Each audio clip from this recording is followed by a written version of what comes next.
What is your name and what office are you running for? My name is Larry Langley and I'm running for councillor for the Ward 9 of Pihêsiwin. Why are you running? Disappointed and frustrated with the direction the city's headed. I think we're on the wrong path, and so I decided to get involved after many hours of screaming at the television. What is your most recent job? I was a serving police officer with the Edmonton Police Service for 31 and a half years. I've been retired for a few years now. If you are elected, what would be your first priority to fix? I think the first priority to fix is, I think we've gotten away from our core strengths, and that needs to be infrastructure, transportation, and essential services. That's what the city is expected to provide. I think we've drifted away into more, say, socially virtuous programs, whether it be with the climate or other ventures, homelessness, mental health, addiction. And it's not to say that they're not valid causes, but they are very expensive. And they're being addressed already at the federal and the provincial levels. And I see a lot of duplication in the work that's being done, and that's not cost effective. That kind of coupled with additional boards and executives that all draw salaries. And it's not a slight against the system or the process, but I think it can be done better and more affordable. And that's where the savings come from. On that note, how would you balance fiscal responsibility? I think by getting away from these huge endeavors where we're trying to do too much for too many and with too few. It's just, when you look at even the idea of bike lanes, 94% of the population doesn't use them. And we're tearing up infrastructure that is needed either for parking or for transportation. Emergency access is getting tighter and tighter for fire trucks and ambulance, and I don't see the cost benefits not there. And again, we've kind of come to this point in our society where if you don't agree with someone, you're against it, and it's negative. And I have nothing against cyclists or bike riders. I bike myself. We use the shared use pathways, and I think pathways are the way to go as opposed to taking away from a traffic lane. Construction along timelines frustrate Edmontonians. What would you change about how Edmonton plans and delivers these projects? I think the biggest issue with the planning and delivery system is that it's quite often delayed. But the bigger issue, I think, is the fact that in the Southwest right now, we've got several roads under construction. And it seems to be this philosophy where it doesn't impact things or make them worse if you tear up east-west avenues all at the same time. So if you're going to have a road down, I think people can understand that. They'll find a workaround.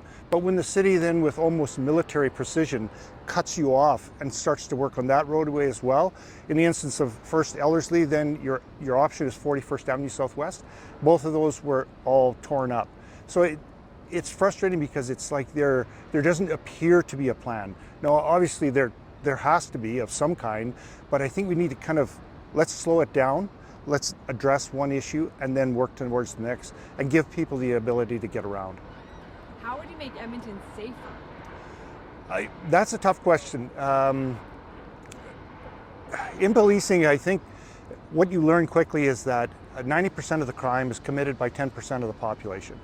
Now, when the 10% is continually released, you can't make inroads. It's just, and these are things that are outside of our purview. That's at the federal level where bail reform is desperately needed. And until we get the federal government and the provincial government to put pressure on those agencies, it's going to be difficult to make noticeable inroads. There's always things you can do better and differently, but ultimately, when you're doing the catch and release system, it just doesn't work for anybody. What do you think of the city's relationship with the province and how it should be? The city's relationship with the province, I always liken it to the same analogy of the province being the father or the mother or the parents, and the city being the child. And that's the relationship we have going forward. And when you're going to go ask your mom and dad for money, you don't stand on the corner and throw rocks at the window.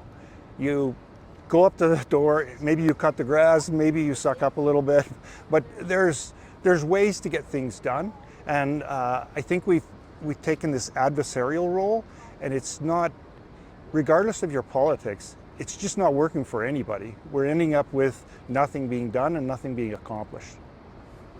What is your vision? Oh, actually, where do you stand on infills and what is the path forward? I completely disagree with infill. I think we're rushing, and I think this benefits very few, and it's detrimental to a lot. For most of us, the major investment we have is our home, and when you're bringing in policies that directly impact and take that value down or put it at risk, I think that's an issue for everyone. And when we have Blatchford, we have the old Coliseum site. I mean, there's upwards, depending upon what type of density level, you're looking at 21 to 25,000 lots there.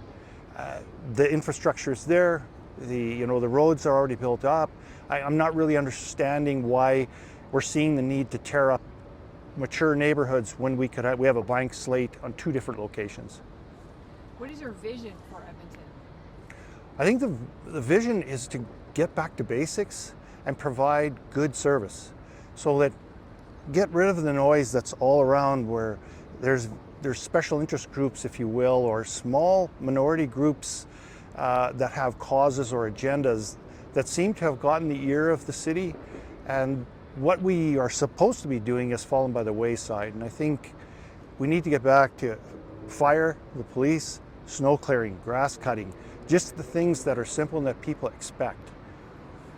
If you are elected, what's one thing you want people to remember you accomplished at the end of your term? I think one thing I want to accomplish at the end of the term is to make things better and to reestablish a trust between the residents and the city. I think the city for a number of years now has really been disrespecting the taxpayer, and 17% plus increase in the last 3 years. I think that needs to be addressed, and we need to bring back a communication, because I don't believe we're being heard right now.